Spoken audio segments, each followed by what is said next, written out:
You mentioned, I hope your buddy's Bitcoin long. No, I asked him and I said, you should, because you told me.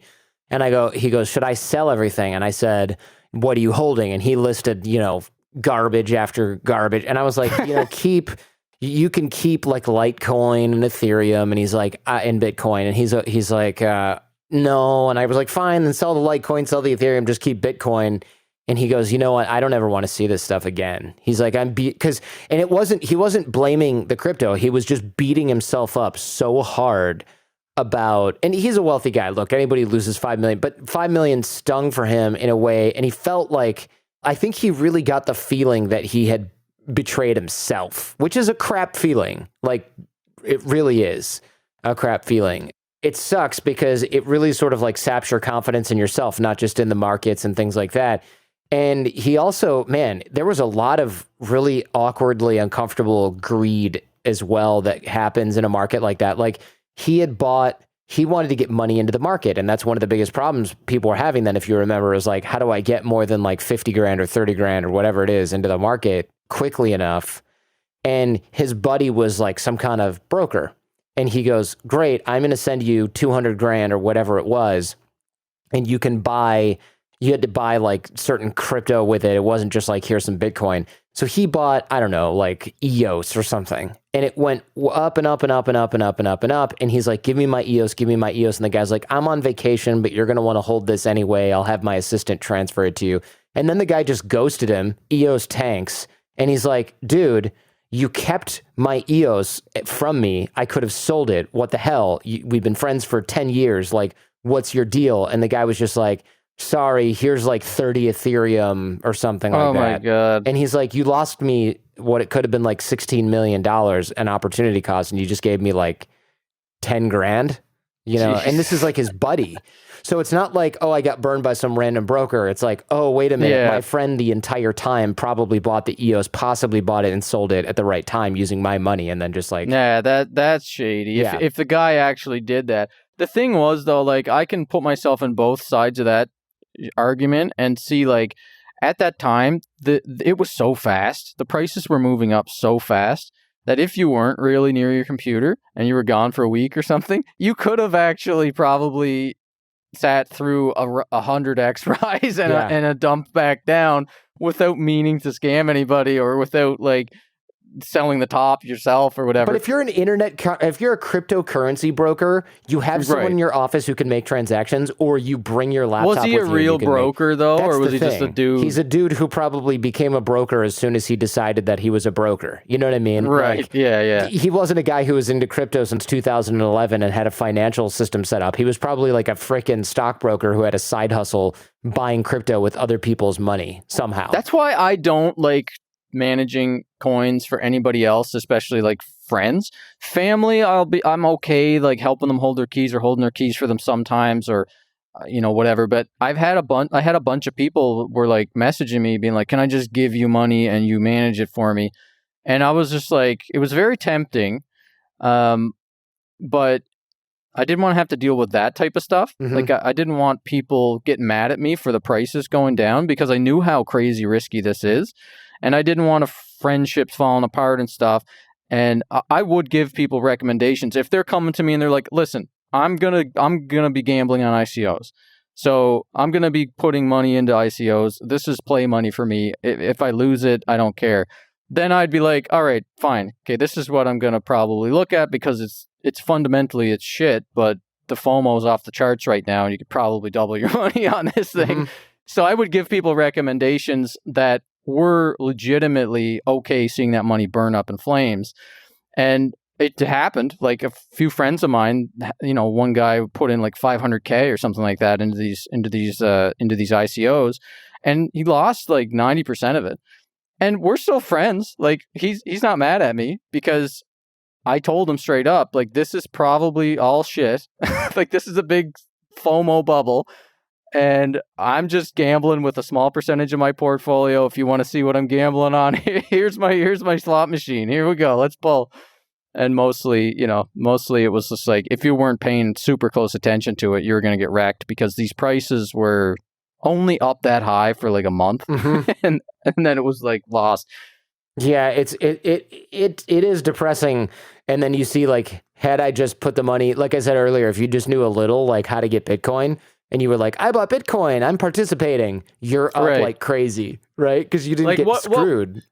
not only that, but like you can feel good about it because you're supporting a mission. Like your Bitcoin is most likely to be here in 10 years, much higher. Any of these altcoins, even Ethereum, I'm not convinced that it's going to be around in 5-10 years. So if you're thinking about Bitcoin as like what Ray Dalio talks about, like why he likes gold as a hedge against the collapse of fiat currency, and that sort of level of hedging, right, where you're just afraid of what's happening with all this money printing, and you want to be in other assets like real estate and gold and Bitcoin.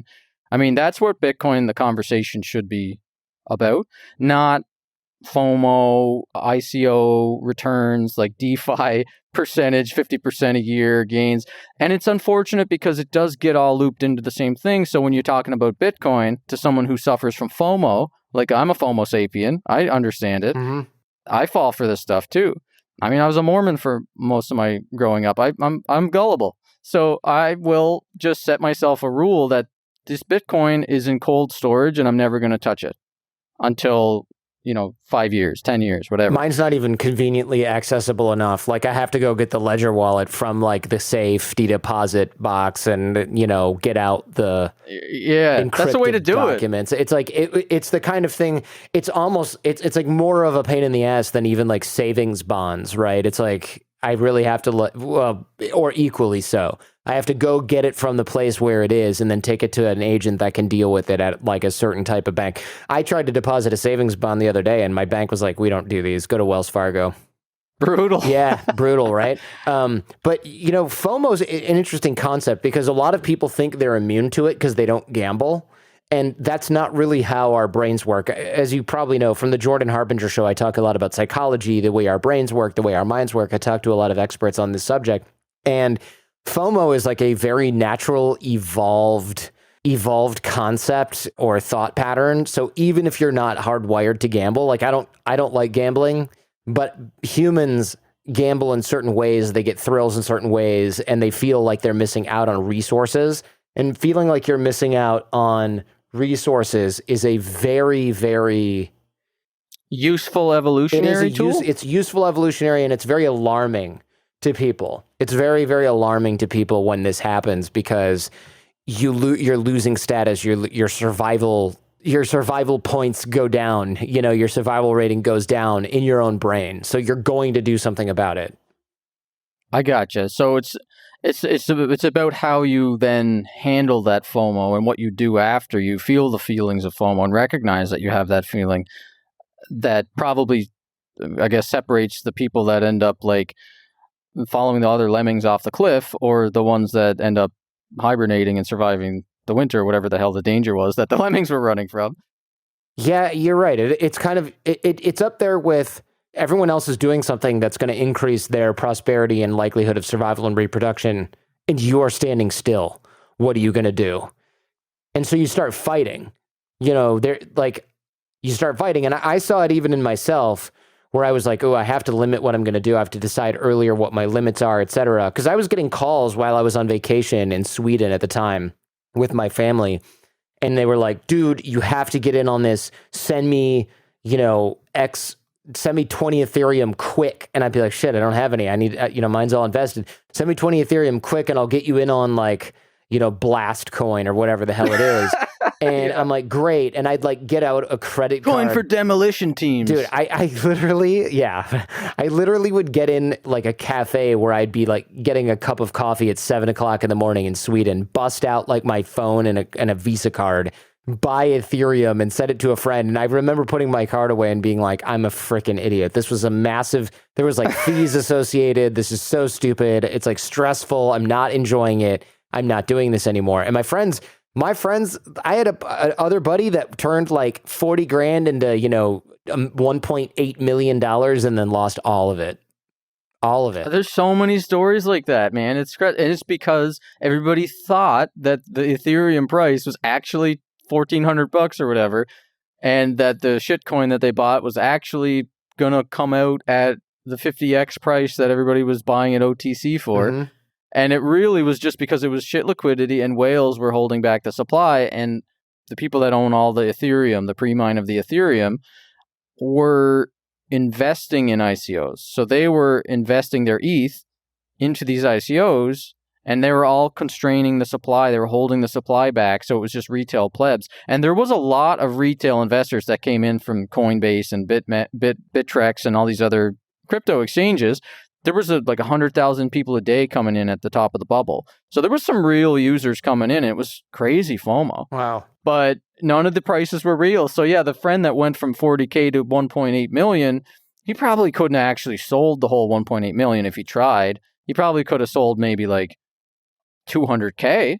Like he probably could have actually got liquidity on that.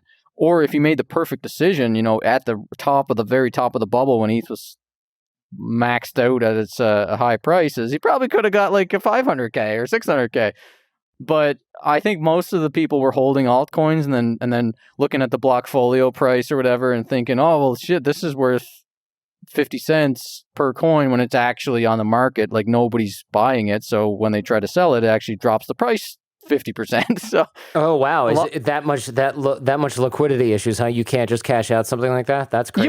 You can, but some of them, like Blast Coin, for example, right? Like a coin like that, most of the trading was happening in Telegram rooms and spreadsheets and like friends calling each other up, buying and selling it. It wasn't really legitimate volume on the markets, and because it was if it was listed on Binance or one of these exchanges, the teams were hiring market makers to fake volume to make it look like it was super liquid. But then when you actually placed a sizable sell order, they would withdraw the buy walls and the buy support so that the price would actually tank. So something could look like it has $10 million in volume a day, and then you go to sell $500,000 worth of it or something, right? If you got rich off of this ICO, and there's no buyers because it was all fake for the most part. The only other buyers are the dummies that are just like you thinking like, oh shit, I got to buy some of this coin. It's the next Bitcoin. And then they don't have that much money.